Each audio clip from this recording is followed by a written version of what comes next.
What Da Vinci tried to do at 80, I did at 6 years old because I had been working on it perhaps from a past life. Now, I'm not trying to say I'm crazy or there's reincarnation or anything, but we know that energy does not die.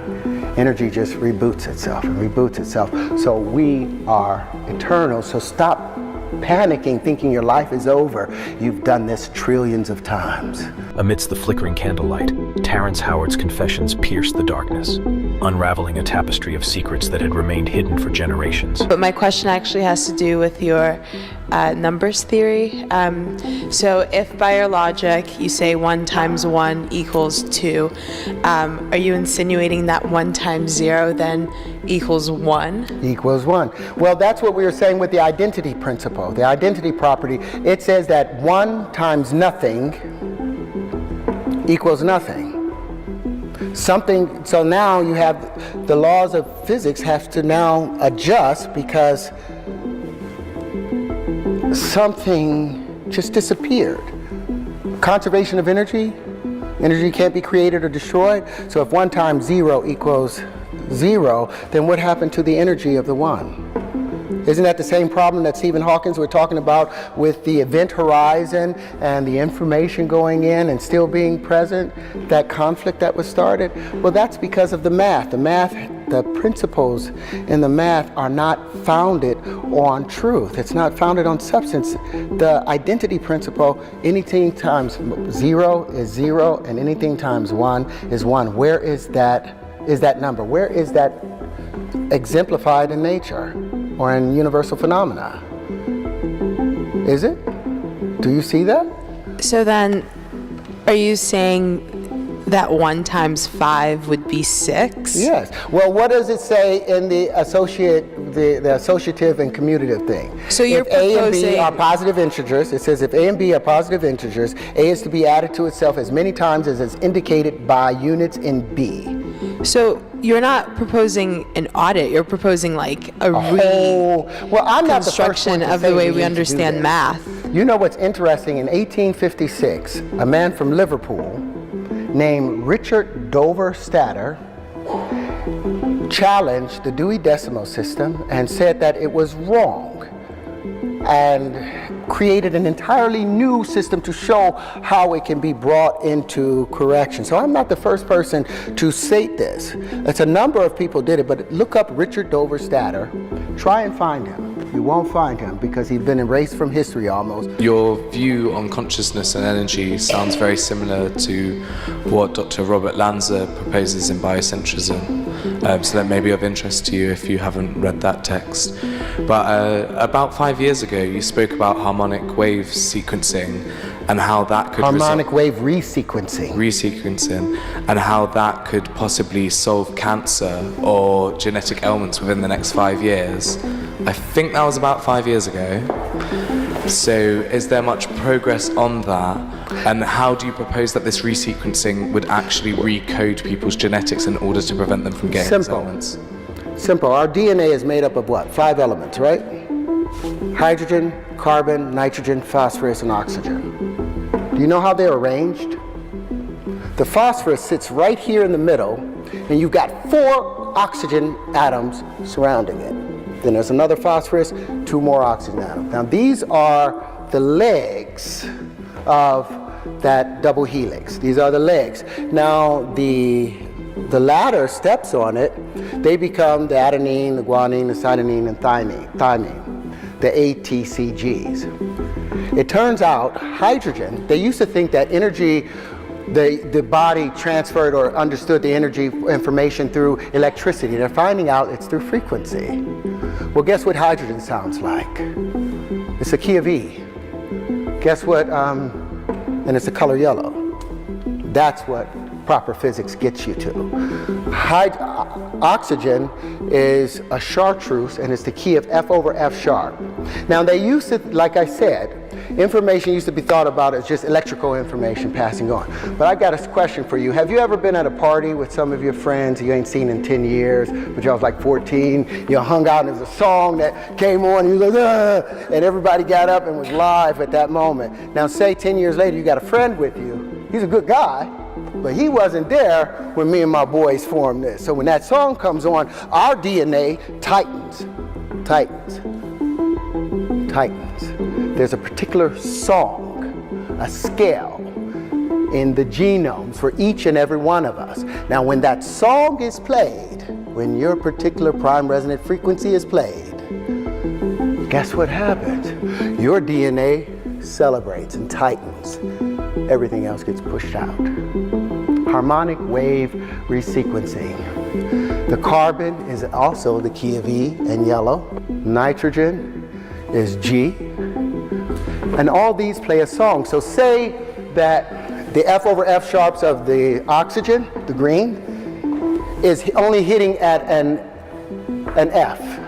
Why? Because there's another frequency coming in from a generator over there. That's changing and causing it to change. So this F now hits the oxygen, and when it hits, the F hits the carbon. So instead of hitting as a F sharp, it hits as an F. So when it hits the carbon at an E, it doesn't hit it quite right. So the domino don't file right. So the next domino hits wrong. And so now we have malformation happening within our DNA because the frequencies are being pushed off. But when we hear our tone, we tighten back up. So yeah, I'm in the process of building the harmonic wave resequencer with another doctor who has been able to successfully cure AIDS and cancer. And it's well underway. But I wanted you guys to understand how that works. It's so simple. You do not need to tear the human body apart when all you can do is use frequency to bring it back to its normal space. In the dim glow of midnight, Terrence Howard descended from the shadows, bearing secrets that could shatter reality itself. Do you think that the reason that we have like economic crises, for example, is because we are not understanding our numbers correctly, according to your theory? Well, I think we have an economic problem because we are the only creatures in this universe that use currency. There are no other creatures that use currency in order to exist. Why is it that we chose this strange thing that isn't even real? Other creatures, they drink water, they eat fruit, they eat other animals. We exchange with currency, and our system of exchanging with currency is flawed because of greed. There's not like if 1 times 1 equals 2, we've got an equilibrium of balance. 1 times 1 equals 1, you've got loss. When 1 times 1 equals 3 or more, you're talking about over unity and supersymmetry. And that's how you get the universe to work for you. Instead of using just the solar voltaics off of it, you also use the piezoelectric effects of it. You use other things to make greater unity. But 1 times 1 equaling 1, when it could also equal a pound times a pound equaling a pound, when it could also equal $4 or $10 or $100, does that make sense to you? Do you think the banks are abusing that? What's a quarter times a quarter? If I ask anybody in this room, what's a quarter times a quarter? That's 25 times 25. The computer will the calculator will tell you 6.25 cents. But we know 25 pence times 25 pence is 625 pence. That's 6 pounds and 25 pence, but the computer or the banks only have to give you 6 1/4 cents reference for it. Or let's say you put a dime times a dime. Go ahead, let me get this out. Say you take a dime times a dime. You put that in your calculator, it says 1 cent. 0.10 times 0.10 is 1 cent. But we know a dime times a dime is a whole dollar. But the banks gives us money based on that evaluation. Is that fair? And I might get shot about talking about this right now, but I've got a book coming out called Does a dollar times a dollar equal a dollar, or does a dollar times a dollar equal $2? And in the process, not only do I explain the death of the platonic solids, but I also introduce the new Terran wave conjugations that replace this Euclidean way of life and gives us a 3-dimensional way of seeing the world. The moonlit alley echoed with the weight of Terrence Howard's revelation, a clandestine truth that had remained veiled in the recesses of his enigmatic mind. That's what I'm saying.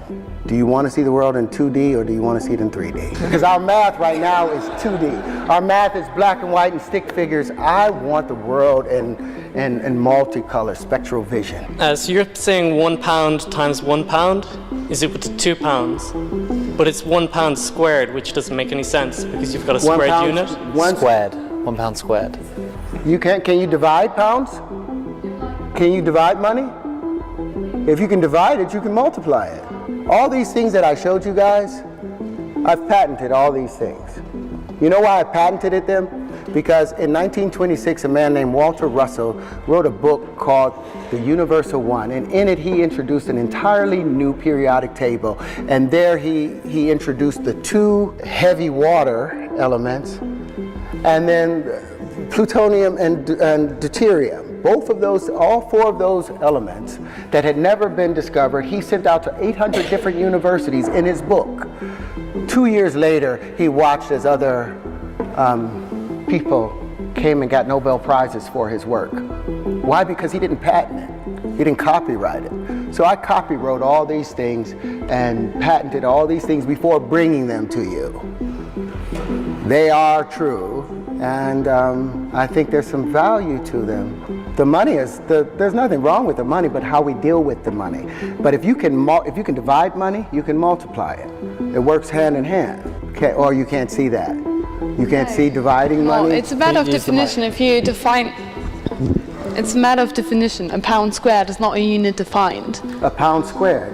If you multiply by mathematical convention, if you multiply 1 pound by 1 pound, same as if you multiply 1 meter by 1 meter, it should be 1 pound squared or 1 square meter. It becomes 2. Why does it become 1 pound squared is 2, isn't it?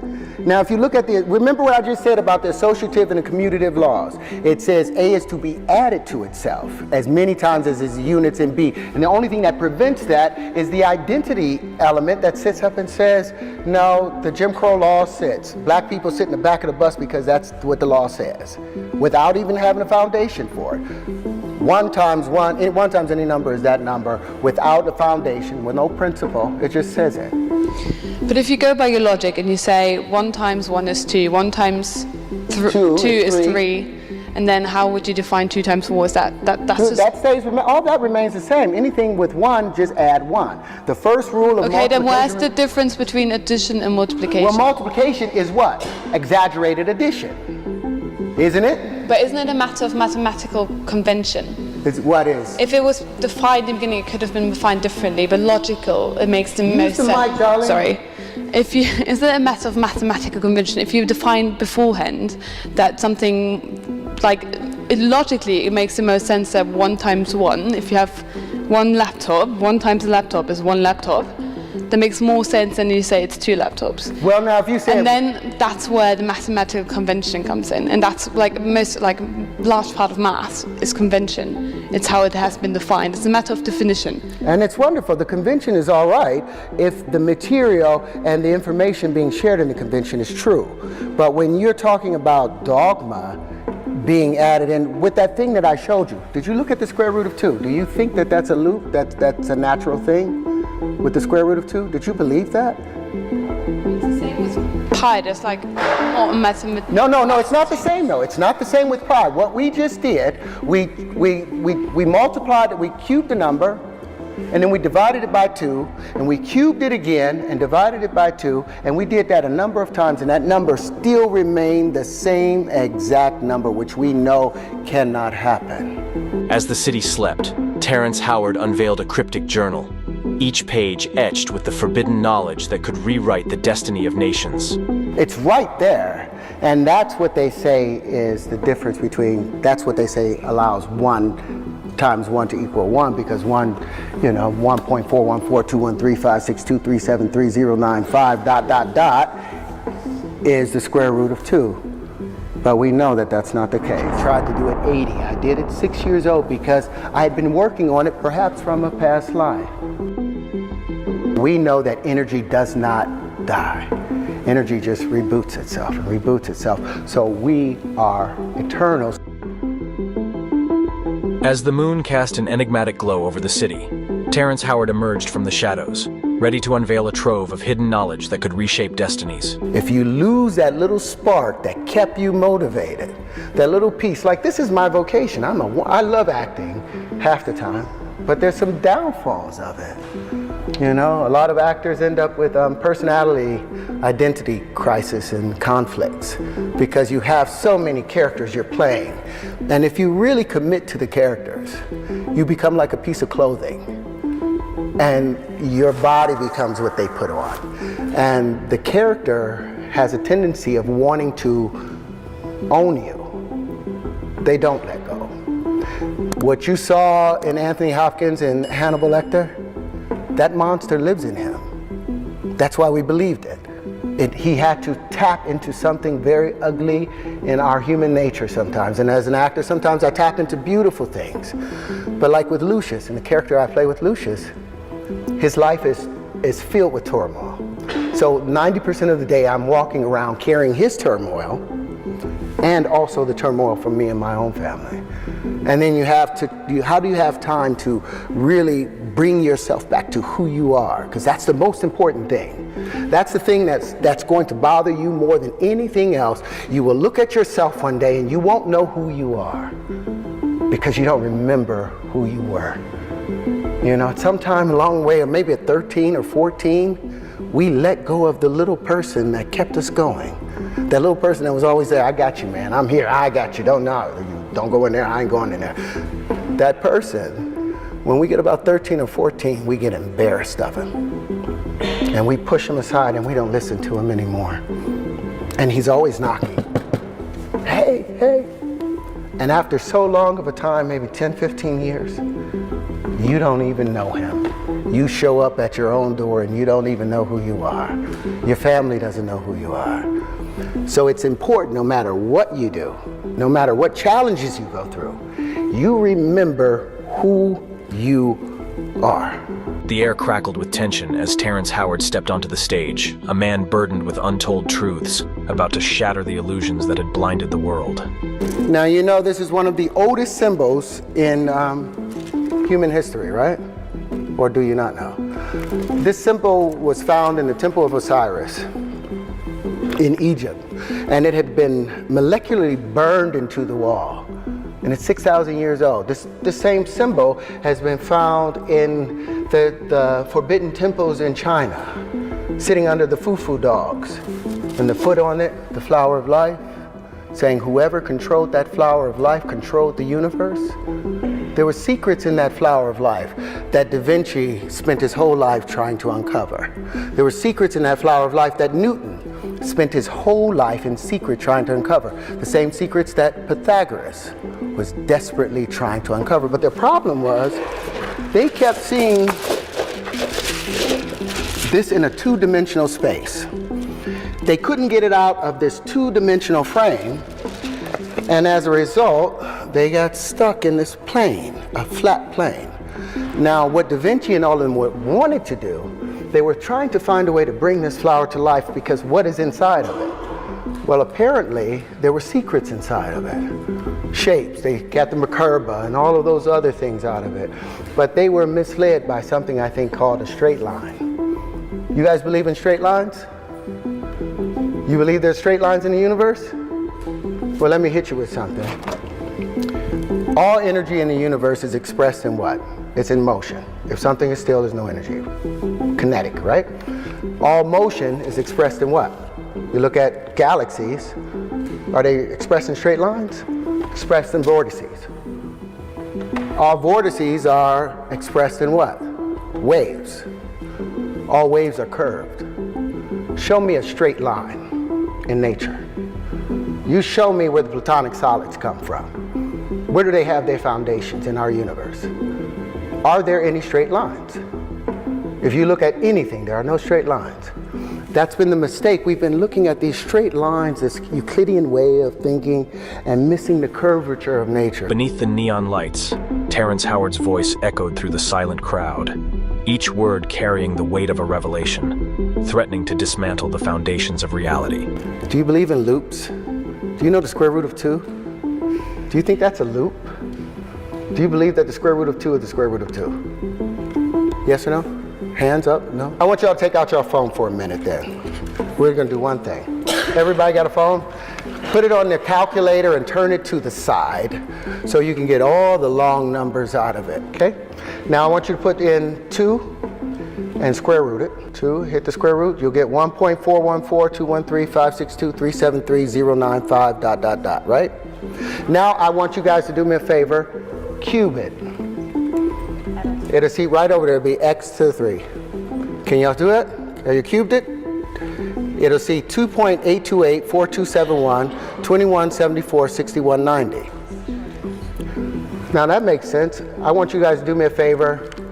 Divide it by 2. Got that number? Cube it again. Divide it by 2. Cube it again. And I want you to do that until the end of your lives. And that number will still come up with 2.828, 4271, 2174, 6190.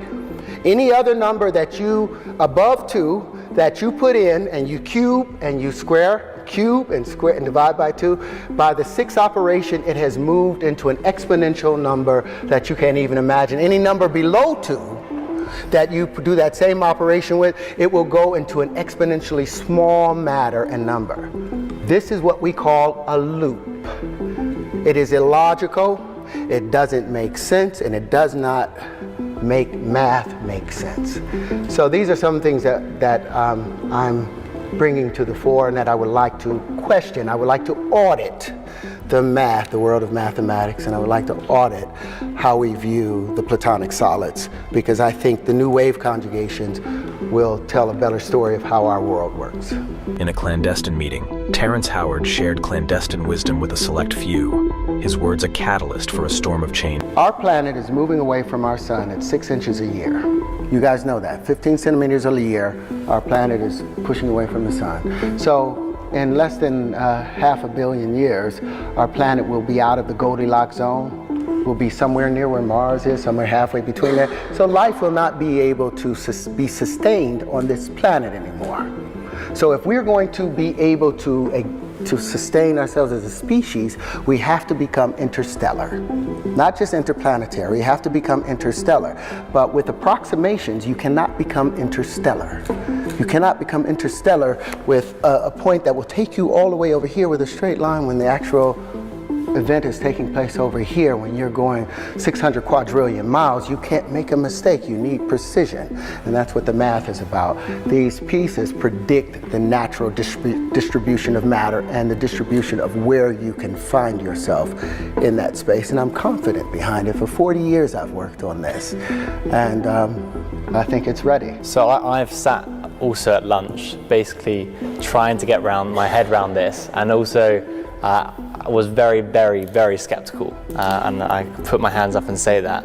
And one of the things that you mentioned was sort of about how this applies to, I think it was the electric sun model, and that's where it's a theory that suggests that the sun is powered from external forces rather than what is usually, rather than nuclear fusion, which is the general consensus among scientists. And the reason for that is because there's not a production there's no evidence to suggest that the byproduct neutrinos are there. And the neutrinos what Terrence is trying to prove, I think, is that because the fact that you can't detect whether neutrinos are there or not, there must be another way in which they're powered. As the room hushed in anticipation, Terrence Howard's lips parted, releasing a cascade of forbidden knowledge that sent shockwaves through the hearts of those who dared to listen. Don't forget, you know what I didn't want to forget? This flower of life. Because apparently I'd been interested in it at a given time. And I came out and I was born. The first thing I thought about when I was 5 years old, I was obsessed with bubbles. I was like, why does a bubble take the shape of a ball? Why not a square or a triangle? And I would go and try and make square or triangular bubbles. And you could never do it, because it turns out everything expands as a sphere and everything contracts in geometric form. You drop a pebble into the pond, it expands in a perfect sphere unless there's something in the way. The moment it hits the edge of the shore and starts to come back, it's the contracting waves that hit the expanding waves that creates the initial geometries. Everything expands as a sphere, everything contracts in geometry and fits, basically. So what I'm saying, and what I tried to tell you guys earlier, this is not your first time, it's not your first rodeo, and it won't be your last rodeo. Don't panic in this life. You can actually, there's no sense of death. Everything goes to sleep and it wakes back up again. Refolds and unfolds, refolds and unfolds. And if you're wise, if you're careful, because you can remember conscious moments in your life, can't you? You can remember moments when you're like, wait a minute, I'm in a bigger space than just this little body right here. You become fully aware of everything around you. And if you quiet yourself, you can think about those things. Well, apparently I did that at the last passage, because when I came into this life, I woke up, remember, don't forget, don't forget, don't forget, don't forget, don't forget. And the first thing I did was worked out the flower of life. When I was 6 years old, I started making these pieces. I believe that my calling is to be the leader of the free world. I completely stopped rapping because I didn't know how to rap. Everything that I'm doing is for the sake of the human race. We are in war. I think it's crazy. Music, like at this point, it loses me money. I'm like a human version of Instagram. In a world in constant search for leaders who inspire and transform, the voice of a controversial figure emerges with a vision that defies the boundaries of the conventional. Kanye West, now known as Ye, shares his belief that his calling transcends traditional expectations, positioning himself not just as an artist, but as a potential leader of global freedom. This documentary delves into the depths of his visionary mind, exploring the ideas and aspirations of a man who sees beyond the horizon of our time. There couldn't be a better time to put a visionary in the captain's chair. And that's not to say we haven't had visionaries before. I'm not coming here to down any of the other, I'm not here to down Trump, down Biden. I'm just here to express why God has called me to take this position. We're all different from each other. By declaring his willingness to take on the role of governor if it is divine will, Ye not only sets forth his political ambitions, but also invites us to question, what does it mean to be a leader in the free world today? His journey suggests a quest for innovation and change, not just in music, but in the very fabric of our society. I see things. I'm a great leader because I listen and I'm empathetic and I feel the entire earth, and I feel us as a species, as the human race. Like sometimes people think of utopia as almost like a negative word. That's like, we couldn't have that, but I do believe in world peace. Now, the world is innovated all around our political system, but we haven't innovated and simplified our political systems. Ye speaks of a ripe time for visionaries to take the helm, highlighting the need for leadership that listens, empathizes, and feels humanity as a whole. This utopian vision of the world, where peace and innovation walk hand in hand, resonates with the idea that it's possible to rethink and reshape existing structures for a better future. I'm not in war with the music industry, it's time for us to innovate. And we need to have contracts that make sense with exactly how we sell music. Music, like at this point, it loses me money. It doesn't make me money. It is my $5 billion net worth and $300 million of cash that I see a year. Music is like negative $4 million for me. And there's a complete parallel to the way the music industry works and the way the world currently works and the influence that America has on other countries. While Ye reflects on the music industry and his own financial journey, he draws a parallel to the dynamics of global power, questioning the distribution of wealth and the effectiveness of our political systems. His critique aims not just to expose flaws, but also to inspire a reflection on how we can innovate for a fairer world. So if money is the key to all people's happiness and will solve everything and everyone's doing things for money, let's just make more money. But it's not about making more money. It's about keeping poor people poor and rich people rich and keeping people in their place. Like, where is the money going? Why aren't things being built? Like, how much is America in debt? And they were like, this many trillion. How much does the earth cost? But how much is the earth worth? The divine calling Yi feels, to serve a greater purpose through his art and influence, is a powerful reminder that true leadership comes with the responsibility to be the change we wish to see. I have my issues with Jesus. There's a lot of stuff I went through that I prayed and I didn't see Jesus show up. So I had to put my experience in this world, my experience with my children, my experience with other people, my experience with my account, my experience with my brand, and my experience with the level of music that I was dealing with in my own hands. Like a lot of times I just feel like in our society in America, you know, people, Christians, we're depend on Jesus so much that we won't put the word in ourselves. And the main thing that really that I don't rock with is like, it's just always like, I'm gonna pray for you. And it's just like, you can actually physically do something yourself too, more than just pray. And we're so in this mentality that's all that needs to happen. Yeah, God knocked me off my horse. God like literally called me and said, okay, now I need you. I need you right now. I mean, not that God needs me. We need God, but he called me to serve him. And I was tired of serving the music industry. I am fighting a battle in the spiritual form. And anyone that believes in God and is looking at this interview would agree with that. And I just so happen to be a bright part of God's army.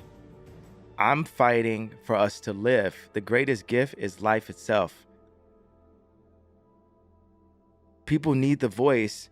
And even right now, what I'm doing or how God is using me, I'm showing where our voices are being muted. This is where, you know, in my weakness, God becomes strong. I have to be the higher me when people are downing me. It's not like me fighting fire with fire and me attacking, or as you say, like, you know, stooping to that level. It's like the devil will use you against you. You become your own worst enemy. So as I go through these different levels, there's times where I would use confidence when I knew what I was doing, and I would use arrogance when I didn't know what I was doing. But I'd rather use arrogance than to let someone diminish my idea of myself, because that is what keeps us going. Hope actually keeps us alive. Anybody you ask, most people, it's like, do you want tomorrow to come? And they say yes. They have hope for it. But I went from having confidence and arrogance to having faith. And faith is the opposite of fear. And that created this fearless approach that I have. And that's what has made me the fearless leader that I am. I'm like a human version of Instagram. When you look at Instagram, you're looking like 100 images a day. Well, I've got millions of images in my mind, and the majority of them haven't been realized yet. You know, there's some images that are from my memory, but I got this the future that's in my mind that has to be brought. So like, there's only a billion people on the internet. You never think about that. There's 7 to 8 billion people on Earth, but then there's only a billion people that are influenced and that are on the internet. We feel like the internet is everything. It's only like 15%, 18% of human beings. But in order to make, for our civilization, for us to survive, we have to make more human beings. We have family. We have to have food. We have to have shelter. That we don't have to have the internet. It's only 30% of our communication is verbal. That's why the mask just really throw me off, because I can't tell what someone is thinking and feeling, because a lot of times, half the time, people don't say what they're thinking and feeling, and I have to decode. But with the mask, I can only hear what they're saying. That's the problem with social media too, right? Yes, things in black and white, and things being taken out of context. No one is looking to change the problem that led so many people to that same level of frustration. And I just so happen to be the one that's not going to back up on it until this changes. But it's important that those with the knowledge teach the baby how to find the water themselves. And the business people that I've been dealing with have been keeping the baby sick by not sharing the information and the knowledge within inside of those contracts. My people are sick. I think we should figure out a way to absolve student debt. I think we should figure out a way to make education, at the very least, far less expensive than it is now. This is a big issue for people. Absolutely. I'm completely confident that I will figure out how to get America out of debt. That I have the ability. Once I see everything, I never make the wrong decision when I'm given all the information. That's my skill set. Anything I go into, producing, rap, homes, clothing, anything. Once I'm given the right information, I apply my taste. There's things in capitalism, there's things in technology. Well, technology and original human species can exist in a peaceful way, as long as the people that know how to make robots aren't using their robots to control the humans. And I feel what people are going through. I think that there is it's not just how we treat people. There's preventative measures that can help us from getting sick. Our diet, our locations, our jobs. There's a lot of that affects us and puts us in those situations. Our transportation, as you go into like autonomous vehicles and tram systems, like just kind of, trains that are like floating malls or floating Starbucks or something, like moving, like designing our world to be the world of the future will help us with health. That's the preventative measures. And then as far as being more inventive in the way we connect holistic medicine with modern medicine. I believe in both medicines. I believe in God. I believe in God and nature. I believe in science and physics. We are sick. We are sick. Culture, sex culture, capitalism. We are sick. We as a people, not just the American society, the world, we are sick. And we are keeping ourselves sick. We're all responsible. Like the Black Mirror episode, we're all responsible in some way. We all play some part. We all play a part of it, and we're all sick in some way. And the world has been designed to keep us sick.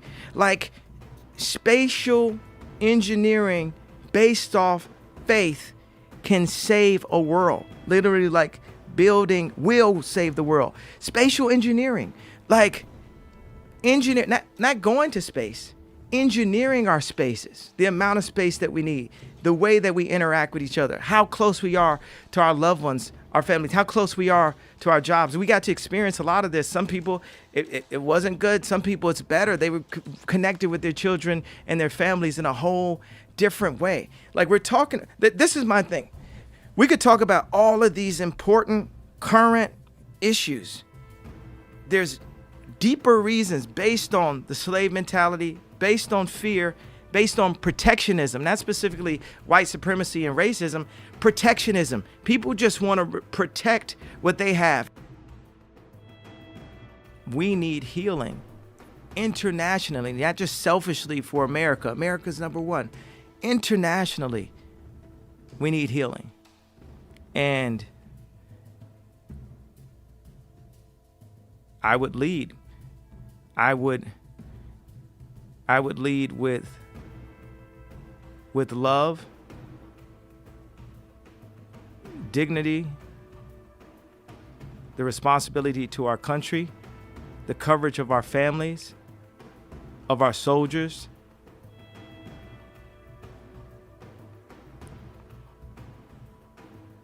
and in full service to God and to the American people. Because I'm God. And anyone that disagree, I'm the God of me, and you can't tell me who I am. I can't tell y'all. I could tell y'all. It's y'all job to listen. I'm the God of me.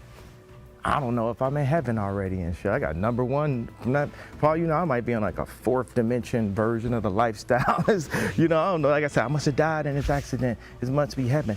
I feel like, there's people, tech guys and shit like Shervin or Elon. Elon always says, whatever would be the funniest outcome is what should happen.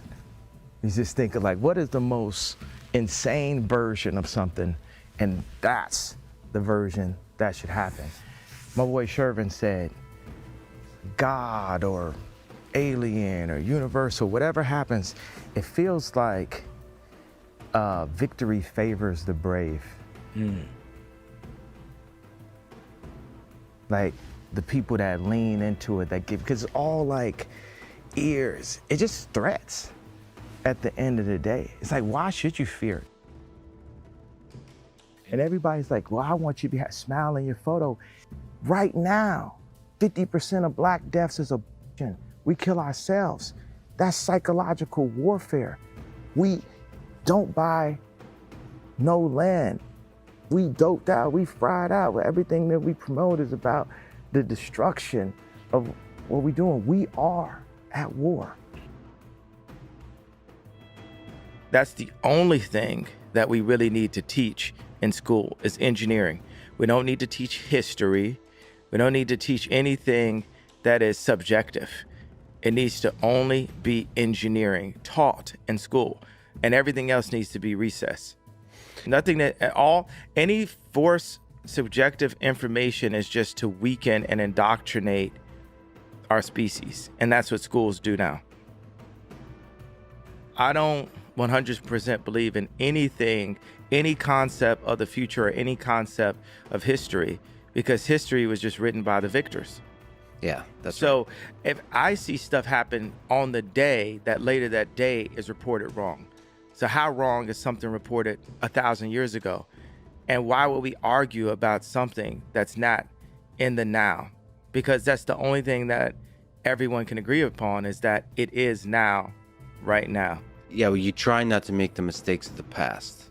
That's the usefulness of history, the limited usefulness of history. The biggest mistake from the past that we keep making is looking at the past. Too much. Giving too much value to the past. Too much value to the past. We are now. We are now. We are here. We are one species. We are one race. We're here. And it's time. And the leadership is changing because you have Elon as a leader, Ye as a leader, and we're the top leaders. We're more influential than the presidents. My people are sick. If I go to the restaurants in opportunity zones and we look at the calorie rating and the cholesterol, I will tell you that my people are sick. If we look at the obesity rate, if you go to just a restaurant somewhere in middle America, you will see that my people are sick. And my people meaning all people, right? But black people are very influential to all people. So, right, if the media picks a overweight black woman and says this is body goals, then the media are influencing my people to stay sick. But it doesn't change the fact that my people are sick, and I'm the only person in my position that will say that my people are sick. Today, not 30 years ago, not 60 years, my people are sick today. 50% of my people's of deaths are today. My people don't have the opportunities today. So I have to have a responsibility, obviously to all people, but specifically to my tribe, because tribes move. And I feel like you got pain you're working through. Do you think I would trust anybody at this point in my life? You're not broken by any of this. You're under a lot of attack. A lot of attack. by a lot of people. You have a vision and you're trying to feel your way through it. And you might get destroyed for it. That's the human, that's the risk you take. We ain't praying our way out of prison. We ain't praying our way out of the abortion clinics. We ain't praying our way to get our land back that was always ours after gentrification, after the Harlem Renaissance and Black Wall Street was burned to the ground. Them prayers ain't working. We have to apply actual physical building partnerships, and it don't start unless we could really be real with each other and say, this is what I did, this is what I did. My life has been through. I wake up every day just surprised to be alive, like because of how many threats I got, from political to, you know, Twitter commentary to all that, just like going through, just be like, boom. What's the difference between permanent and temporary? You know, it's just a permanent structure, and until God says it's not, you know, it's like nothing's permanent. Our life is not permanent. So how do we just let go of those things? Even like going from the name Kanye West to Ye was the beginning of just letting go of some things, of these titles. Like we need to remove the titles.